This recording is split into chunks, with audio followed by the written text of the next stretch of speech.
তো বন্ধুরা সকালবেলা গোড়ার পাড়ে কিন্তু এসে দেখি কিন্তু অবস্থা কিন্তু বেহাল।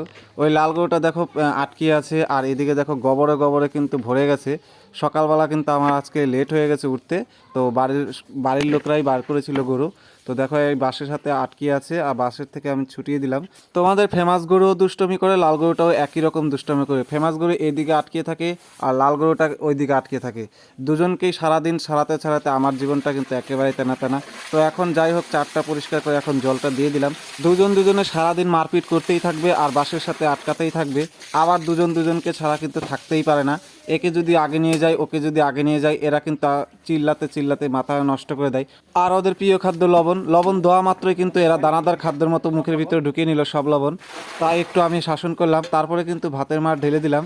ভাতের মার দেওয়ার পরে কিন্তু আমি এখন দিয়ে দিচ্ছি ভুট্টার দানা আর হচ্ছে গমের ভুসি একসাথে মিক্স করে নিয়ে এসে আমি কিন্তু ঢেলে দিলাম।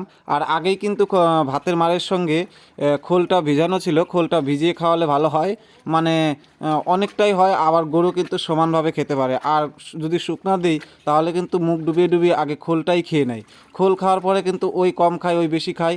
কালো গরুটা হচ্ছে জম্মের চালাক, আগে আগে কিন্তু মুখ ডুবিয়ে যত দানাদার খাদ্য আছে সব কিন্তু খেয়ে নেবে।